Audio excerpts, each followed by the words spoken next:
فقال إنه حتى شعرها صار ملطخا على الجدار مسدسها. ومسدسها كان في المكان ودماؤها في المكان أو ما إلى ذلك. فأنا عندما قرأت هذا التعليق كتبت هذه الكلمات البسيطة، أود أن أقرأها، يعني كلمات تفضل بسيطة. دكتور، تفضل دكتور. قلت فيها: شعر وملطخ على حيطان الحويجة، شعر وملطخ على حيطان الحويجة، إيش جابك يا ليلى على هالضيم والضيجة.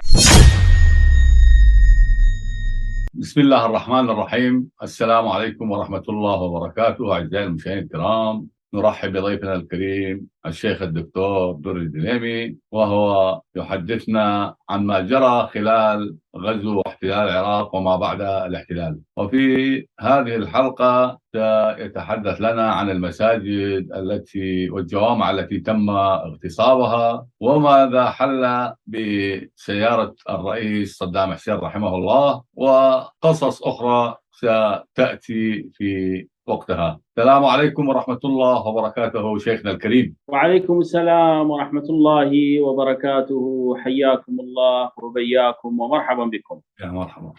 طبعا سمعت السؤال موضوع حلقتنا لهذا اليوم، وتعرف حضرتك ما بعد الاحتلال تداعيات كثيرة حصلت، والبيبختية وفوات الحظ والبخت وسرقات وخيانات أمانة، وكثير يعني أموال الدولة استبيحت، أرشيف الدولة استبيح، اجتماعات التسجيلات السرية لاجتماعات الرئيس، سيارات الرئيس، لا بل أن هناك مشاجب للرئيس متحركة، أهم أنواع الأسلحة والنادرة اللي كان يقتنيها الرئيس صدام حسين، وكانت ترافقه أينما يعني في حله وترحاله عندما يزور المحافظات. تفضل دكتور، نتحدث بهذا الموضوع، أترك حديثك. بسم الله الرحمن الرحيم، الحمد لله رب العالمين، وصلى الله على سيدنا محمد وعلى آله وصحابته أجمعين، وبعد. حقيقة قبل الدخول بقضية العنوان الذي أطلقناه لهذا اليوم، وهي قصة المساجد المغتصبة، ربما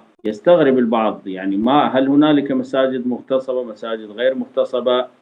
ونحن نتحدث عن رقعة جغرافية يسكنها أهل مذهب واحد، يعني حتى لا نتحدث عن مثلا رقعة جغرافية يسكنها أناس من مذهبين أو من طائفتين، لا. لكن قبل الدخول بهذه القضية، حقيقة البارحة تحدثنا عن ما جرى بيني وبين المحققة الأمريكية الكابتن ليلى، وسردنا هذه القصة وأتممناها في جزئين، في الجزء الأول وفي الجزء الثاني. حقيقة حرك مشاعري تعليق لأحد الأخوة، كتب تعليق، ربما هو مطلع على هذا الأمر أو لا أدري، ربما سمع خبرا أو ربما كان يعمل في مكان ما، هذا المكان يعرف من خلاله هذه المسائل وهذه المعلومات، لأنني تحققت تقريبا من هذا الخبر فوجدت بأن الخبر صحيح. كتب قال: أنا قلت في الحلقة السابقة عندما تحدثت عن المحققة الكابتن ليلى، قلت إنني لا أعرف، يعني بعد ما جرى بيني وبينها لا أدري أين حل بها الزمان، ما الذي حصل لا أدري، لأنه هي أعطتني رقم هاتف، وهذا رقم الهاتف مزقته عندما خرجت فورا لحسابات كثيرة، لحسابات شرعية، لحسابات عرفية، لحسابات أمنية، أنا مزقت هذا الرقم. لكن اليوم قرأت في تعليق الأخ كتب أنه هي نقلت إلى الحويجة وقد استهدفت، يعني استهدف رد القوات الاحتلال الذي كانت فيه وقتلت في هذا التفجير. وكتب عبارة، هذه العبارة مؤثرة يعني بأي إنسان، لأنه الإنسان عبارة عن خليط من اللحم والدم والعظام ومشاعر وأحاسيس يعني. فقال إنه حتى شعرها صار ملطخا على الجدار ومسدسها كان في المكان ودماؤها في المكان أو ما إلى ذلك. فأنا عندما قرأت هذا التعليق كتبت هذه الكلمات البسيطة، أود أن أقرأها، يعني كلمات بسيطة. تفضل دكتور. قلت فيها: شعر وملطخ على حيطان الحويجة، شعر وملطخ على حيطان الحويجة، إيش جابك يا ليلى على هالضيم والضيجة. شعر وملطخ على حيطان الحويجة، إيش جابك يا ليلى على هالضيم والضيجة، إيش جابك يا ليلى باحتلال علينا هذا العراق الذي نار حريجه. أقول: إيش جابك يا ليلى باحتلال علينا هذا العراق الذي ناره حريجة، أصفر مثل الذهب على الحائط يلالي. لأن أنا شفت الشعر أشقر حلو يعني. أصفر مثل الذهب على الحائط لالي، جيت باحتلاله هاي النتيجة، جيت باحتلاله هاي النتيجة. لا فض فوق، صح لسانك. طبعا أحد الأخوان اتصل بي عن طريق الواتساب من الأخوة الأكراد، قال لي هذه كانت مرافقة لأوديرنو، راح أبعث لك صورتها. نعم. يعني كانت مرافقة تعمل مترجمة لأوديرنو، الجنرال الأمريكي هم سبحان الله، قائد الفرقة الرابعة في تكريس راحتين. نعم. هذا الأصلع. نعم والله. يعني هذا نتيجة هذا مصير الاحتلال والمحتلون، رغم أنها يعني هذه المرأة كان لها موقف معي، والموقف الحقيقي هو من الله سبحانه وتعالى طبعا، لكن هي في الظاهر في المعنى في الحسابات الدنيا كان لها موقف، ولكن نحن لا نؤيد الاحتلال جملة وتفصيلا ونرفضه، وكل ما جرى في العراق هو بسبب الاحتلال والمحتلين والخونة والعملاء والمنافقين الذين صاروا أذنابا لهذا الاحتلال. أما بعد ندخل في قضية المساجد. طبعا بعد احتلال العراق مباشرة، يعني في الأشهر الأولى قبل دخول العام 2000 تقريبا، في بداية دخول العام 2004 حصل أمر غريب جدا. هذا الأمر أنه نحن سمعنا عن الخيانة، يعني خيانة بعض القادة العسكريين، خيانة بعض الرفاق الحزبيين. نحن عندما نتكلم لا نتكلم بمصطلحات عامة، إنما دائما المستمع يجب أن يقف على عبارة بعض في كلامي، وهي ليس مصطلح عام. التبعيض هو لا يعتبر تعميم أبدا، فنقول بعض في كل بارك شيء. الله فيك. وأنا أريد منك هذه المسألة عندما نتحدث فيها، وكل الضيوف في الشريعة الإسلامية، مسألة التعميم في الشريعة الإسلامية لا تجوز قطعا. فلا يجوز مثلا نقول إن الطائفة الفلانية هي كلها خائنة أبدا، ولا يجوز أن نقول إن القبيلة الفلانية أو العشيرة الفلانية لأن فيها شخصا خائن نسم هذه العشيرة كلها بالخيانة، أو لأن هذه العشيرة أو هذه القبيلة فيها شخص شجاع أو بطل نحن نسم كل هذه العشيرة أو القبيلة بالشجاعة والبطولة. هذا لا يجوز، التعميم لا يجوز. لذلك أنا أستخدم، وأنا دقيق في كلماتي جدا، أستخدم كلمة بعض دائما من أجل أن أخرج من المسؤولية أولا أمام الله سبحانه وتعالى، أولا وآخرا من أجل أن أخرج من المسؤولية أمام الله سبحانه وتعالى. لكن الذي صدمنا إن هنالك من خان خيانة عظيمة وكبيرة، وكان يرتدي ثوب الدين، وكان يرتدي عمامة الإسلام، رغم إن جلهم، وهذه شهادة لله سبحانه وتعالى أقولها بالنسبة لمن سأتحدث عنهم في هذا السياق، جلهم، وعندما أقول جلهم أستطيع أن أقول أكثر من 90% منهم هم غير متخصصين كتخصص دقيق في العلوم الشرعية. ونحن عندما نقول تخصص دقيق في العلوم الشرعية لا نعني الشهادات فقط، لا، العلوم الشرعية كتخصص تختلف عن العلوم الأخرى. يعني الطبيب إذا درس الطب وأخذ شهادة طبية فإنه يكون طبيب، ولا هذا لا غبار عليه. والمهندس إذا درس علم الهندسة وأخذ شهادة في الهندسة يكون مهندس، وكذلك المدرس، وكذلك من درس في كلية القانون وتخرج وهو يكون قانوني أو محامي أو يذهب إلى معهد القضاء الأعلى وما إلى ذلك. هذه مسائل معروفة. لكن العلوم الشرعية الأمر يختلف. العلوم الشرعية إذا درس وحاز على شهادة البكالوريوس، وحاز على شهادة الماجستير، وحاز على شهادة الدكتوراه، ووصل إلى أعلى مرتبة ومرتبة الأستاذية، وكان بروفيسور في الحديث الشريف، في الفقه الإسلامي، في العلوم الشرعية، في علوم القرآن، في الحقيقة إذ لم يكن مجازا إجازة علمية من العلماء لا يعد عالما. من الممكن أن يعد متخصص، لكن العلوم الشرعية تحتاج إلى الشهادات الدنيوية، وقبل الشهادات الدنيوية يجب أن تكون لديه إجازة علمية متصلة السند إلى رسول الله صلى الله عليه وسلم. وهذا مبحث الإجازة العلمية مبحث آخر، يعني ربما في يوم من الأيام نبينه ونشرحه للناس، لأنه مبحث طويل جدا. هنالك إجازة علمية مقيدة في كتاب، هنالك إجازة علمية في كتب، هنالك إجازة علمية في علم معين، هنالك إجازة علمية في تخصص معين، وهنالك إجازة علمية عامة مطلقة وتسمى بالإجازة العلمية بالعلوم العقلية والنقلية، وهنالك إجازة علمية نسميها دراية، وهنالك إجازة علمية نسميها رواية. وفي كل من هذه الأشياء هنالك تقسيمات شرعية طويلة. فأنا عندما أقول متخصصون غير متخصصون أي لا يشهد لهم العلماء بالعلم. الذي حصل إنه تفاجأنا. الرئيس صدام حسين في فترة قبل احتلال العراق كانت هنالك حملة اسمها الحملة الإيمانية، وهذه الحملة الإيمانية الكل يعرف يعني كانت يعني برئاسة الرئيس صدام حسين، وبإشراف يعني خاص إشراف السيد النائب دكتور، ليس من باب المزايدة حتى لا يزايدون علينا المنافقين والمتلونين، ويقولون من تيجي على ذكر الرئيس صدام حسين ما تقول الله يرحمه. احنا مرة ومرتين وعشرة ودائما نقول الرحمة تجب على الميت، على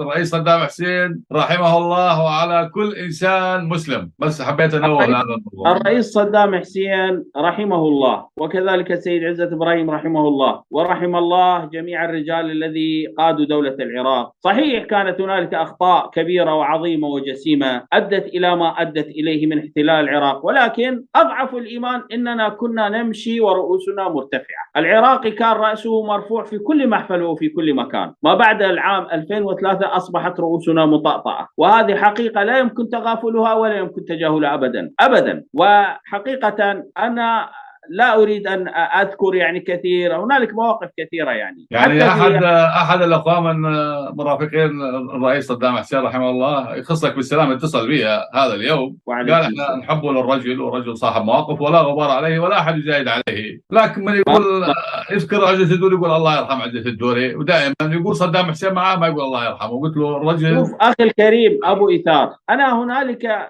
مسائل يعني أعتقدها. أنا أعتقد اسم صدام حسين مجرد اسم رنان، يعني رنان. أنا أشوف، أنا لاحظت أنه بالعالم العربي وبالعالم الإسلامي بشكل عام، ليس فقط بالعالم الإسلامي، يعني عندما تسأل في مكان ما في أي دولة حتى في الدول الأجنبية، أنا لاحظت هذا حتى في الدول الأجنبية، المسلمين وغير المسلمين حتى غير المسلمين، عندما يسألك أنت من أي بلد تقول أنا من العراق، رأسا يقول أوه صدام حسين بالنسبة للأجنبي، والعربي أيضا رأسا يذكر اسم صدام حسين.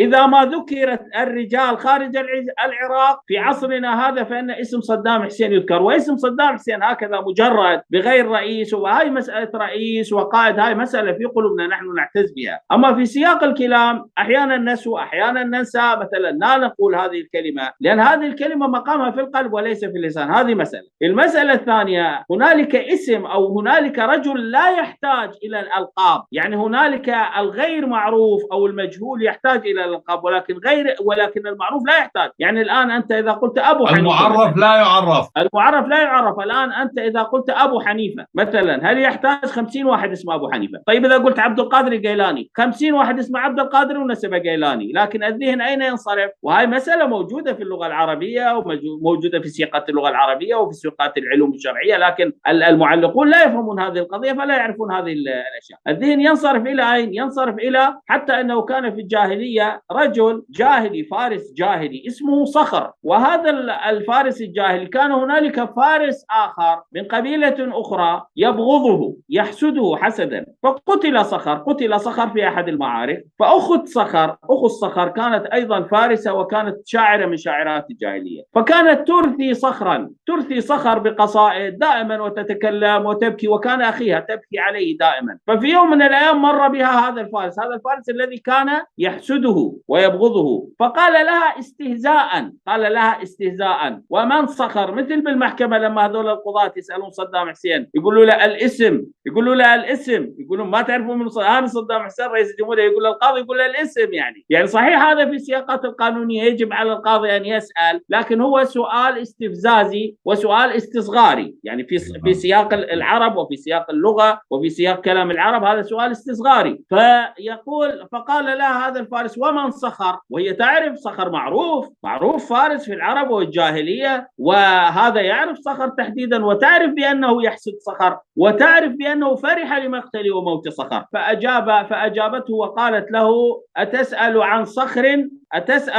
عن صخر وتنكره، وكأن صخرا جبلا في رأسه نار، يعني أو كما قالت، نسيت البيت تحديدا يعني، ولكن وصفت صخر كأنه الجبل شامخ بين، وهذا الجبل في رأسه قد أوقدت نار، كل الناس ترى هذا الجبل وكل الناس تعرف. فأنا من أقول صدام حسين والله حس بها مثل ما مدفع نمساوي 57 يطق، فقال العربي يفهم كلامي، مدفع نمساوي 57 يطق. أنا لما أشوف أجنبي وحتى مو مسلم يسألني يقول لي منين، أقول له من العراق، ورأسا يقول صدام حسين. وإذا في نفس الوقت هنالك رجال لا يحتاجون إلى تعريف، وهنالك مدن لا تحتاج إلى تعريف أيضا خارج العراق. أنت أذكر اسم الفلوجة وشوف المستمع شو يقول. مثلا لما تقول مثلا لو قلت العراق لو ذكرت العراق لقال لك، يعني ذكرت العراق بسياق المدن لقال لك الفلوجة، ومعروف شنو هي الفلوجة، ومعروف ماذا فعلت الفلوجة بالأمريكان بقوات الاحتلال مرارا وتكرارا. كذلك هنالك مدن ما تحتاج إلى تعريف، وهنالك رجال ما يحتاجون إلى تعريف. فنحن في هذا السياق وفي هذا المقام نتكلم ونتحدث، ينبغي على المستمع أن يفهم كلامنا جيدا. الآن سننتقل إلى الحملة الإيمانية والمساجد. نعم، الحملة الإيمانية، كانت هنالك حملة إيمانية، والكل يعرف أنه هذا الحملة الإيمانية من ضمن فعالياتها، طبعا كانت من ضمن فعاليات الحملة الإيمانية قضية بناء المدارس الدينية، قضية إدخال القرآن الكريم كمنهج يدرس في كل المؤسسات التعليمية وفي كل المستويات. يعني أنا أتذكر دخل تدريس القرآن الكريم وتفسير القرآن الكريم حتى في كلية الطب، حتى في كلية الهندسة، منهج إلزامي، درس إلزامي. هاي من ضمن فعاليات الحملة الإيمانية، يعني في آخر أيامها أنه أدخلوا 3 قضية الزي الموحد والزي المحتشم، أيضا يعني فرض زي معين على الطلاب وعلى الطالبات تحديدا يعني. وحتى كان يحاسب عميد الكلية أو رئيس الجامعة إذا ما خلف هذا الزي. وأنا رأيته في عيني، طبعا أنا كنت أدرس في بغداد في جامعة صدام للعلوم الإسلامية، وكنت أتردد على جامعة بغداد أيضا، يعني على الكليات الأخرى. كنت أرى في كثير من الأحيان عمداء الكلية يقفون على الباب، على باب الكليات، ليدققوا قضية الزي، وخاصة بالنسبة للطالبات، بالنسبة لطول التنورة وبالنسبة للون وبكل هذه التفاصيل، لأنه جاءت تعليمات من قيادة الدولة إنه الذي لا يطبق، إذا لم تطبق هذه التعليمات المتعلقة بالحملة الإيمانية خاصة، فإن رئيس الجامعة أو عميد الكلية أو أي إنسان مسؤول على هذا الأمر فإنه يحاسب على هذه المسألة ويحاسب على هذه القضية. وكذلك كانت من ضمن فعاليات الحملة الإيمانية قضية الحج، يعني كان يوفد خطباء وعلماء وأئمة وأناس عاديون وطلبة علم إلى الحج. لكن هاي أيضا ملف آخر، هذه كان فيها نفاق أيضا. ما هو النفاق اللي في سبب النفاق؟ ليس الدولة، لا، كان هنالك أناس منافقون، يعني متخصصون في العلوم الشرعية، كان هنالك أناس منافقون مقربون، بعضهم كان مقربا من السيد نائب رئيس الجمهورية، وبعضهم كان مقرب من السيد الرئيس صدام حسين. فكانوا طبعا لا يسجلون إلا أسماء الأشخاص المقربون منهم. الحكومة لم تكن تدري، يعني هذه الدولة ذهبت وراحت. أنا حقيقة لم أذهب إلى الحج إلا في العام 2008، وجاءتني دعوة من المملكة، وكنا 20 إماما وخطيبا أو عالما من العراق ذهبنا إلى الحج وجينا. يعني هاي الحملة الإيمانية كلها والفترة كلها، وأنا كنت أخطب وأتكلم بالحق وأدعو الناس إلى قتال الأمريكان لكن أنا اسمي لم يرفع ضمن الحملة الإيمانية، ولم أذهب إلى الحج أبدا، ولم أستفد مما يسمى في ذلك الزمان وزارة الأوقاف والشؤون الدينية أي شيء أبدا. وهذه لله وللتاريخ أذكرها يعني وكمسألة. فكانت أيضا من ضمن فعاليات الحملة الإيمانية بناء المساجد، وكان يطلق عليها بالمساجد الرئاسية. وهذه المساجد كانت عبارة عن تحفة معمارية حقيقة. حتى هذه الساعة أنا يعني سافرت إلى كثير من الدول ورأيت كثير من المساجد يعني الحديثة المبنية، لكن حقيقة مثل الفن المعماري والدقة في البناء والدقة في الهندسة والدقة في الجمالية التي بنيت فيها المساجد والجوامع الرئاسية في العراق، حقيقة إلى حد هذه الساعة لم أرى يعني مثيلا لها أبدا، يعني من ناحية الجمالية ومن ناحية دقة البناء كانت مساجد جميلة جدا. وهذه المساجد بعضها صغير وبعضها كبير بنيت في جميع محافظات العراق، يعني حتى بالمحافظات الجنوبية وفي الوسط وفي كل المحافظات العراقية بنيت هذه المساجد، وكان يطلق عليها بالمساجد الرئاسية. ولمن لا يعرف، حتى الإمام والخطيب الذي كان يعين في هذه المساجد الرئاسية لم يكن يتبع إلى وزارة الأوقاف والشؤون الدينية، إنما كان يتبع إلى ديوان الرئاسة، وراتبه كان يأخذه من ديوان الرئاسة، والهوية التي كان يحملها كتب عليها ديوان الرئاسة. والإمام والخطيب، وهاي نذكرها للتاريخ، ساكتين خانسين بعض الأئمة والخطباء اللي ما يحجون، اللي كانوا بهاي. أنا لم أكن في هاي الجوامع، أنا كنت في مسجد حسبة لله ولم أكن أتقاضى لا راتبا لا من وزارة الأوقاف ولا من ديوان الرئاسة ولا أبدا. لكن كثير من الأئمة والخطباء الذين خرسوا ما بعد احتلال العراق، بل إن منهم صار منافقا، بل إن منهم صار عميلا، بل إن منهم سكت وكأن الأمر لا يعني.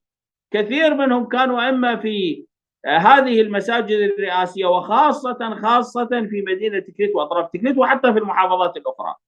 كانت هوياتهم تصدر من ديوان الرئاسة، وكان راتبهم يختلف، كان راتبهم عالي في ذلك الوقت يأتي من ديوان الرئاسة، وكانوا يأخذون مخصصات شهرية كالمخصصات التي كان يأخذها الرفاق الحزبيين عضو فرقة فما فوق. كان يأخذ في كل مناسبة أعتقد 45,000 أو 50,000، ثم بعد ذلك صارت أكثر أو أقل ما أدري.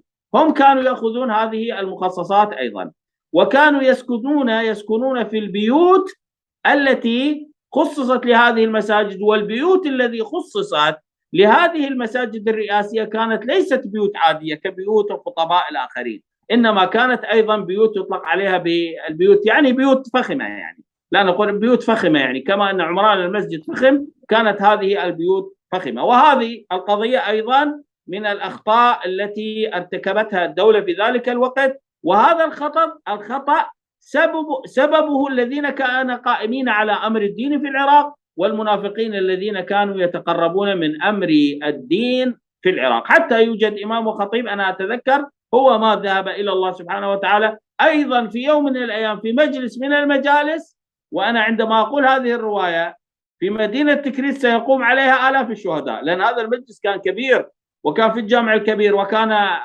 المئات حاضرون. جاءت يعني بعد احتلال العراق جاء بعض الجنود الضباط الأمريكان وحضروا للتداول حول الإشكاليات التي كانت موجودة ما بعد الاحتلال والخدمات وما إلى ذلك ومداهمات القوات الأمريكية.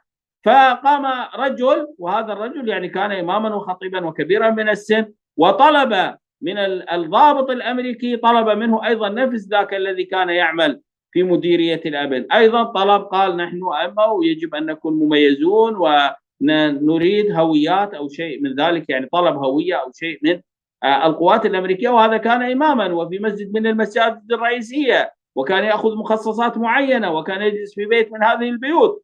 فهذا النفاق أنا أسميه هذا النفاق المحسن. هذا شلون تقول خط ونخلة وفسفور، شلون تقول اكو بعض السيارات بالمعارض سيارات يقول لك هذه كامل مواصفات، هاي السياره فول مواصفات جي اكس ار مكتوب عليها من وراء جي اكس ار، يقول لك هذه كامل مواصفات، يعني ليميتد بالانجليزي ليميتد. كذلك هذا النفاق بثوب الدين، واحد لابس عمامه ولابس جبه ويخطب، وامام متخصص ولا ما متخصص المهم، وكان معززا وكان مقربا من الدوله، ثم بعد ذلك يتحول إلى منافق ويتحول إلى خائن. هذا نفاق محسن، أنا أصفه بالنفاق المحسن. دكتور الذي حصل إن 5 دقائق نخصصها لموضوع سيارة الرئيس، إذا أنت تسترسل يعني والله سيارة ربما سيارة الرئيس، لأنه قضية المساجد إذا على حلقة أخرى خليها في حلقة أخرى. لكن سيارة الرئيس في العام لا خليها نكمل. استرسل دكتور، آسف، استرسل بموضوع المساجد المغتصبة حتى تكمل الفكرة. فهذا الذي حصل في المساجد، وهذا الذي حصل في هذا السياق. هنالك من تنكر تنكرا شديدا، يعني مثلا قبل العام و3 أنا أعرف أشخاص كل سنة كانوا يذهبون إلى الحج ضمن الحملة الإيمانية، كل سنة يذهب إلى الحج. حتى كان هنالك أناس مداحون، يعني خلينا نجي على نطاق التصوف، وهذا سنفرد له حلقة. التصوف الحقيقي هو التصوف الذي عرفه الإمام الجنيد البغدادي رحمه الله عندما قال من زاد عليك بالأخلاق فقد زاد عليك في التصوف. أما التصوف الموجود، أنا أحب الصالحين وأحب الصوفية الأوائل أمثال الشيخ عبد القادر الجيلاني والسيد أحمد الرفاعي وسر السقطي وجنيد البغدادي وأبو بكر الشبري ومعروف الكرخي، نعم، لكن التصوف الموجود الآن جله نفاق، جله. راح أضرب لك مثال، يعني أكو رجل، مو رجل، كثيرين كانوا حتى من ضمن الحملة الإيمانية مداحين الرسول كانوا يأخذوهم إلى الحج، فكانوا هؤلاء يعملون قصائد، حتى هنالك قصائد بمدح الرئيس صدام حسين، قصائد بمدح النائب عزة إبراهيم أتذكر أحدهم كان يعني عمل قصيدة إيدك بدين المصطفى العدناني، قصيدة أتذكرها علدف، إيدك بدين المصطفى العدناني يل سجلتني بحملته الإيماني. يقصد منه؟ يقصد بهذه القصيدة، هو بالقصيدة يذكر اسمه، يعني يقصد النائب عزة إبراهيم رحمه الله، يقصدها بالقصيدة هاي.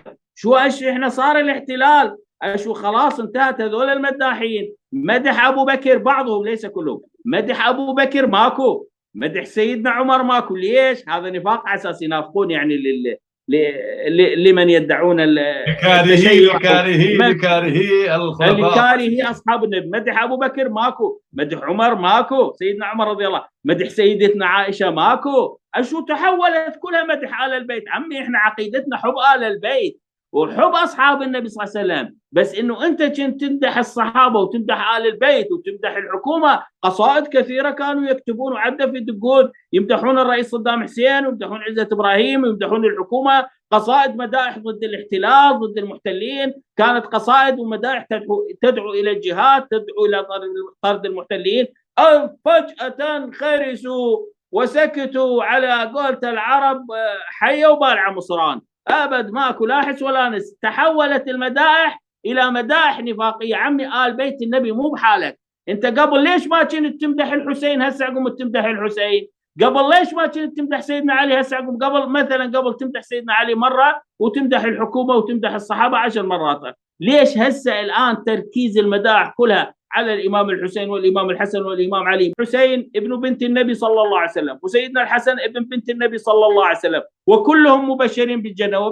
وبشركم خاف ما تدرون، ترى سيدنا علي من غير فاطمه عند ابو بكر، ابو بكر ابن علي، وعند عمر ابن علي، وعند عثمان ابن علي، وحتى قبورهم موجوده، لكن هنالك تضليل اعلامي على هذه القضيه. فهذا كله نوع من انواع النفاق الذي كان تحت شعار وتحت غطاء الدين، والعياذ بالله تعالى من ذلك. بارك الله فيك، اشكرك. ان شاء الله احنا نكمل الموضوع اللي بالبدايه يعني نوهنا له حول سياده الرئيس صدام حسين رحمه الله. ايضا نضيف له اذا حبيت يعني موضوع كتابه القران الكريم بدم الرئيس والناحيه الشرعيه، اذا حبيت تتحدث بهذا الموضوع. هذا يحتاج الى حلقه، قضيه كتابه القران بدم الرئيس يحتاج الى حلقه كامله، لكن سنكمل ما يتعلق بالمساجد المغتصبه وسنتكلم عن سياره الرئيس. ان شاء الله ان شاء الله. شكرا جزيلا، بارك الله فيك. إياك. اعزائي المشاهدين الكرام،